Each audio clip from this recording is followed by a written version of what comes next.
कर्नाटक राज्य दायना हाथ समुदाय के संबंधित जातियों के लिए आंतरिक आरक्षण संघर्ष समिति बीदर की ओर से पत्रिका भवन में प्रेस मीट आयोजित की गई, जिसमें संबोधित करते हुए विट्ठल दास प्यागे ने कहा कि अल्पसंख्यकों के लिए आरक्षण के संबंध में न्यायमूर्ति नागमोहन दास समिति द्वारा प्रस्तुत रिपोर्ट अवैज्ञानिक है और इसमें दक्षिणपंथी समुदाय के साथ अन्याय किया गया है। विट्ठल दास प्यागे ने चेतावनी दी है कि यदि रिपोर्ट की त्रुटियों को ठीक नहीं किया गया तो वे सड़कों पर उतरकर विरोध प्रदर्शन करेंगे।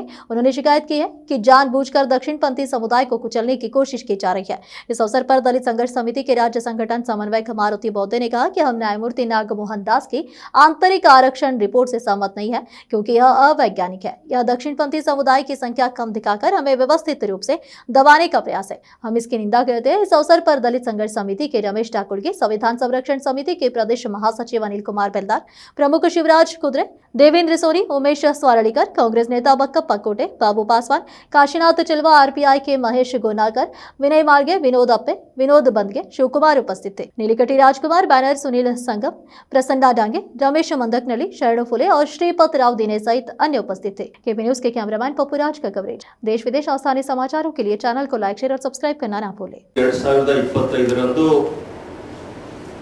ನಿವೃತ್ತ ನ್ಯಾಯಮೂರ್ತಿಗಳಾಗಿರತಕ್ಕಂತ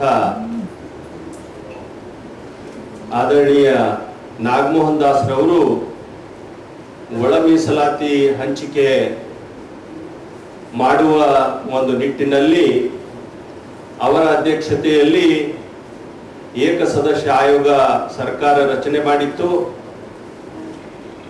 3 ತಿಂಗಳುಗಳ ಕಾಲ ಅವರು ಕೆಲಸವನ್ನ ಮಾಡಿ ಈ ವರದಿಯನ್ನ ಸರ್ಕಾರಕ್ಕೆ ಸಲ್ಲಿಸಿರ್ತಾರೆ। ತುಂಬಾ ವಿಷಾದದಿಂದ ನಾವು ಈ ಸಂದರ್ಭದಲ್ಲಿ ಹೇಳಬೇಕಾಗ್ತದೆ, ಶೋಷಿತರಿಗೆ ನ್ಯಾಯ ಒದಗಿಸಿಕೊಡುವಲ್ಲಿ ಎಲ್ಲಾ ಹೋರಾಟಗಳಲ್ಲಿ ಮುಂಚೂಣಿಯಲ್ಲಿ ಇರುವ ಬಲಗೈಗೆ ಜನಸಂಖ್ಯೆಯನ್ನ ಕಡಿಮೆ ತೋರಿಸಿ ಅದಕ್ಕೆ ಈ ವರದಿಯಲ್ಲಿ ಮೀಸಲಾತಿಯನ್ನ ಹಂಚಿಕೆ ಮಾಡುವ ಒಂದು ವಿಷಯದಲ್ಲಿ ಅನ್ಯಾಯವನ್ನ ಮಾಡಲಾಗಿದೆ। ವರದಿಗಿಂತಲೂ ಕೂಡ ಭಿನ್ನವಾಗಿ ಬಲಗೈ ಸಮುದಾಯಕ್ಕೆ, ವಿಶೇಷವಾಗಿ ನ್ಯಾಯಮೂರ್ತಿ ನಾಗಮೋಹನ್ ದಾಸ್ ಅವರು ತಾಂತ್ರಿಕವಾಗಿ ಈ ಸಮುದಾಯಕ್ಕೆ ಹಿನ್ನಡೆ ಉಂಟು ಮಾಡುವಂತ ರೀತಿಯಲ್ಲಿ ಕೆಲಸ ಮಾಡಿದ್ದಾರೆ। ಸದಸ್ಯ ಆಯೋಗದ ವರದಿ ಪ್ರಕಾರ ಜಾರಿ ಮಾಡಿದಂತ 30 ವರ್ಷದಿಂದ ಹೋರಾಟ ನಡೀತಾ ಇತ್ತು ಕರ್ನಾಟಕದಲ್ಲಿ। ಅದರದ್ದು ಸಾಧ್ಯ ಆಗಿರಲಿಲ್ಲ। ಯಾಕಂತ ಹೇಳಿದ್ರೆ ಇಲ್ಲಿ ಇನ್ನ 100 ಜಾತಿಗಳು ಅದನ್ನು ವಿರೋಧ ಮಾಡ್ತಾ ಇದ್ರು। ಹಾಗಾಗಿ ಕರ್ನಾಟಕದಲ್ಲಿ ದಲಿತ ಚಳವಳಿ ಯಾವಾಗ ಒಳ ಮೀಸಲಾತಿ ಒಪ್ಪಿಗೆ ಕೊಡ್ತೋ ಆವಾಗಲೇ ಇದಕ್ಕೊಂದು ಚಾಲನೆ ಸಿಕ್ಕಿದ್ದು। ಮತ್ತೆ ಎಲ್ಲ 100 ಜಾತಿಗಳು ಕೂಡ ಅವೈಜ್ಞಾನಿಕ ಇದೆ, ವೈಜ್ಞಾನಿಕ ಆಗ್ಬೇಕು ಅಂದಾಗ ಇದು ಆಗಿದೆ। ಸದಾಶಿವ ವರದಿನಲ್ಲಿ 6, 5 ಈ ರೀತಿಯಾಗಿತ್ತು। ನಂತರ ಜೆ.ಸಿ. ಮಾಧವಸ್ವಾಮಿ ಅವರು ವರದಿ ಕೊಟ್ಟಾಗ 5.5 ಬಲಗೈ ಸಮುದಾಯಕ್ಕೆ, 6% ಮಾದಿಗ ಸಮುದಾಯಕ್ಕೆ, ಉಳಿದಂತ ಅದೇ 17% ಹಂಚಿಕೆ ಮಾಡಿದ್ರು। ಆದ್ರೆ ಇವರು 5ಕ್ಕೆ ತಂದು ನಿಲ್ಲಿಸಿದ್ದಾರೆ। ಮತ್ತೆ ಇದರಲ್ಲಿ ಬಹಳ ದೊಡ್ಡ ಉದ್ದೇಶಪೂರ್ವಕವಾಗಿ ತಪ್ಪು ನಾಗಮೋಹನ್ ದಾಸ್ ಅವರು ಎಸಗಿದ್ದಾರೆ। ಯಾಕಂದ್ರೆ ಇದ್ರ ಮನುಸೂಚನೆ ನಮಗೆ ಮೊದಲೇ ಸಿಕ್ಕಿತ್ತು। ನೀವು ಇಷ್ಟು ದಿನ ಎಲ್ಲ ಬಹಳ ತಿಂದಿದ್ದೀರಿ, ನೌಕರಿನಲ್ಲಿ ತಿಂದಿದ್ದೀರಿ। ಅಂಬೇಡ್ಕರ್ ಅವರ ಕೊಟ್ಟಂತ ಭಿಕ್ಷೆ ಎಲ್ಲರೂ ತಗೋತಾರೆ, ಆದ್ರೆ ಅಂಬೇಡ್ಕರ್ ಪುತ್ಳಿಗೆ ಅವಮಾನದಾಗ ಬೀದಿ ಬರೋದು ಅಂತ ಸಮಾಜ ಇವತ್ತ ನಾವೇ ಹೆಚ್ಚಿಗಿದ್ದೇವೆ ನೀವೇ ಹೆಚ್ಚಿಗೆ ಅಂತ ಹೇಳ್ಕೊಂಡು ನೋಡಿ ಬಂದರು। ಇವತ್ತು ನಾಗಮೋಹನ್ ದಾಸ್ ವರದಿ ಕೊಟ್ಟರು 2011ನೇ ಸೆನ್ಸಸ್ ಪ್ರಕಾರ 1,07,00,000 ಅಂತ ಹೇಳ್ತಾರೆ ಅವರೇ।